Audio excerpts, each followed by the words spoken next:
Penny, ngati ndikuchoka dziko lino kupita kukakhala dziko lina, ndithabe kuyitanitsa ndalama zanga za pensioni nanga zimayenda bwanji? Eya, mutha kuyitanitsa. Muzapatsidwa 40% ya ndalama zanu pompo, ndipo ndalama zotsalazo muzapatsidwa pakatha chaka kuchokera pa tsiku limene mwalandira ndalama zanu zoyamba. Choyamba, mukuyenera kulemba kalata yopita kwa amene anakulembani ntchito akale yofotokoza zako omwe mukupita, monga boma, mzinda, komanso address yako omwe muzikhala. Kalatayi iphatikizidwe ndi mafomu oyitanitsira ndalama zanu za pension. Mafomu asayinidwe ndi kudindidwa ndi amene anakulembani ntchito akale. Chachiwiri, makalatawa akuyenera kudindidwa ndi nthambi yoona zolowa ndi kutuluka mdziko, kapena kuti immigration. Zina zoyenera kuti mupereke ndi ndondomeko yoonetsa kusamuka kwanu kupita dziko lina imene imasonyeza za malo amene mukakhazikike kapena chiphaso cha unzika cha dzikolo. Achimwene, lero mwadzuka bwanji anzathu.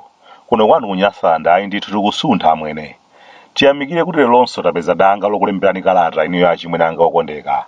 Komanso mapaderadera, tiyamikire omwe aja Old Mutual chifukwa chotigulira serampa. Nati kakamba za nkhani ya pensioni ndi zina, madolo ake ndi amenewa basi. Ujeni, pulampala wathu, kani mzungu, kani kochi wathu amakupatsani moni. Koma kunena muona mtima amwene, tanyozeka kwa basi. Lokolo chakudya ngati chikomanso ngati ayitu achimwene kuchita kukhala ngati achonchoni basi. Pulambala wathu pena pake akutiyedwetsa kwa basi. Kungoti vuto lathu lalikulu kwathu kuno lakhali lomwe lija lofuna mzungu muchilichonse chochitika. Munthu nzathu ayi koma abwere mzungu atiuze tidzitani. Pamenepo ndiye kuti basi sitheka timumvera mzungu. Tokha kudelelana nzeru zathu nzoperewera.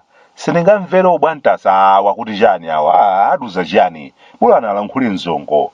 Mapeto ake timakatenga anthu oti kwawoko amaphunzitsana uthakati ngumabwera nawo kwathu kuno adzatiuze tizitani.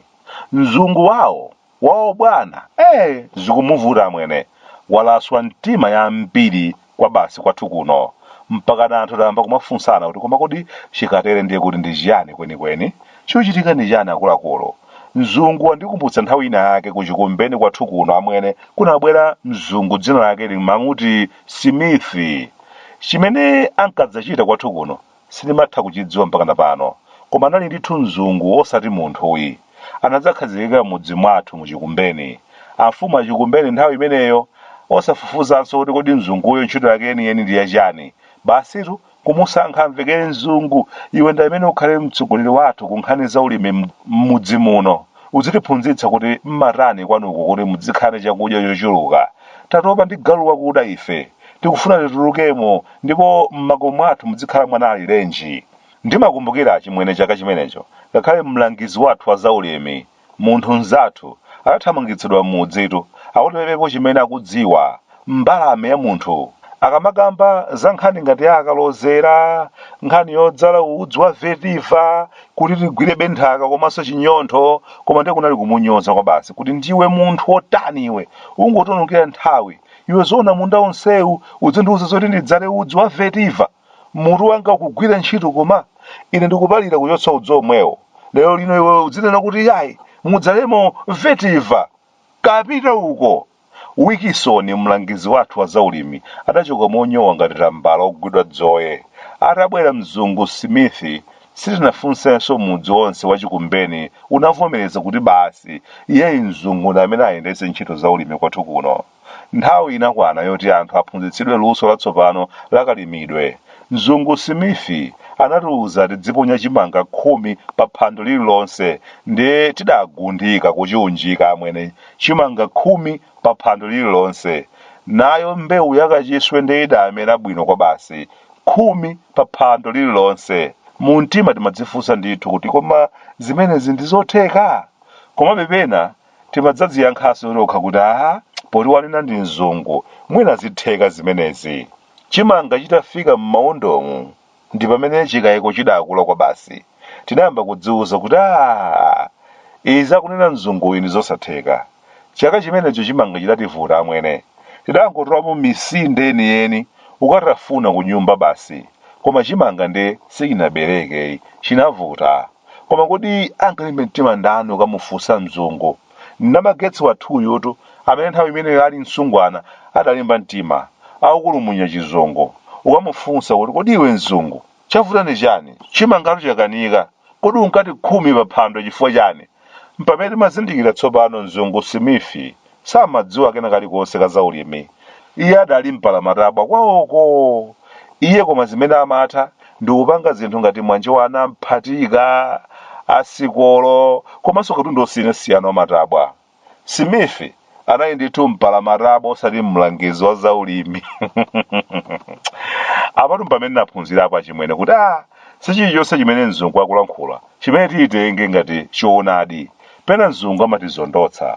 Tinali nayo nthawi inake ndege yathu imene mtsogoleri wa dziko amayendera. Anabwera mzungu kuti iyayi inu mukanali osauka kwa basi, inuyo mungakhale ndi ndege yanu idzitani. No, gulitsani chimenechi. Enanso akhungu la ngati ife tomwe anamuthandizira mzungu omuyikira kumbuyo kujirira.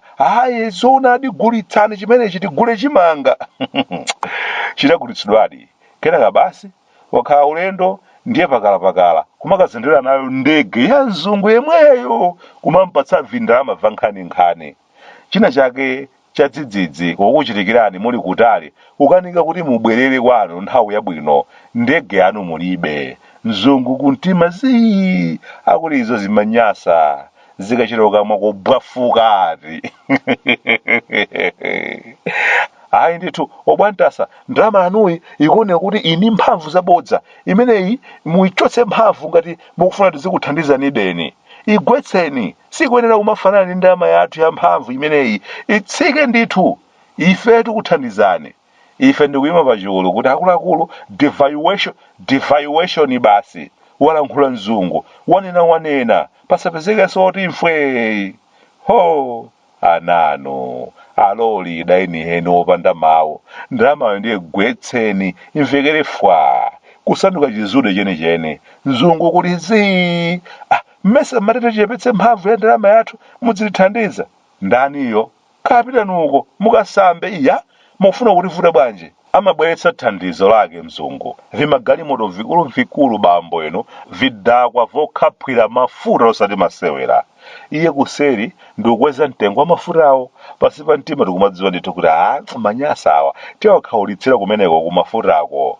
Vimagalimoto voti vikafa bambo inu kuti ukapeze chitsulo chake ndi cha mtengotu kumanangatirani. Basi tiyenibe tigulebe ndalama kubwerera kwa mzungu kuti panga business akuti yayi nkhuku musamadye zanu munkaweta zakalezi za lokolozi zoziswera zokha zomayenda zokha kumatula mijenga. Tinazo zamakono nkhuku zokula mwansanga mazirake osamafungatiritsanso iyi tidzingoyika kumakina basi.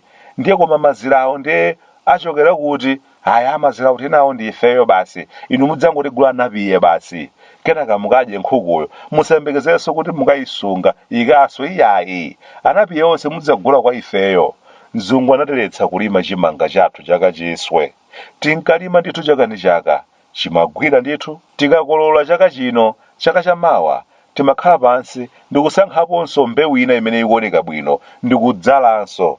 Anabwera mzungu akuti ayo Bwande, mbewu yanu yachabechabe tabwera nayo yabwino yocha msanga, tayani amakoloyi musunge imeneyi yocha msanga. Chaka choyamba tinadzala, tinakolola.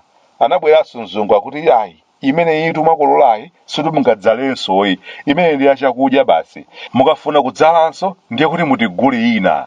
Chaka ndi chaka tikumamgula mzungu, chaka ndi chaka nayenso akumakweza mtengo mbewu mzungu.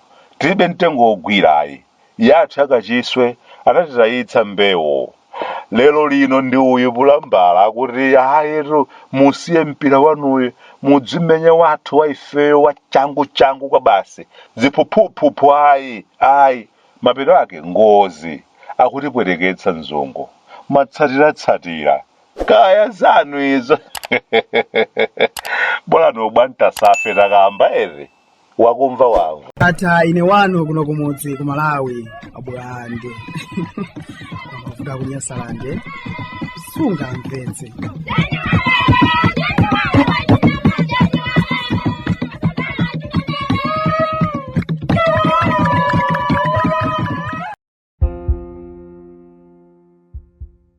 pene ngati ndikuchoka dziko lino kupita kukakhala dziko lina ndithabe kuyitanitsa ndalama zanga za penshoni nanga zimayenda bwanji? Eya, mutha kuyitanitsa. Muzapatsidwa 40% ya ndalama zanu pompo ndipo ndalama zotsalazo muzapatsidwa pakatha chaka kuchokera pa tsiku limene mwalandira ndalama zanu zoyamba. Choyamba mukuyenera kulemba kalata yopita kwa amene anakulembani ntchito akale yofotokoza zako omwe mukupita, monga boma, mzinda, komanso address yako omwe muzikhala. Kalatayi iphatikizidwe ndi mafomu oyitanitsira ndalama zanu za pension. Mafomu asayinidwe ndi kudindidwa ndi amene anakulembani ntchito akale. Chachiwiri, makalatawa akuyenera kudindidwa ndi nthambi yona zolowa ndi kutuluka mdziko kapena kuti immigration. Zina zoyenera kuti mupereke ndi ndondomeko yoonetsa kusamuka kwanu kupita dziko lina imene imasonyeza za malo amene mukakhazikike kapena chiphaso cha unzika cha dzikolo. Kapena muthanso kupereka kalata yosayinidwa ndi wamkulu wa ofesi yona za maulendo olowa ndi kutuluka mdzikolo kapena immigration. Kuti mudziwe zambiri, yankhulani ndi amene amayang'anira pension yanu, komanso mutha kuwerenga malamulo a pension a 2011 gawo 69.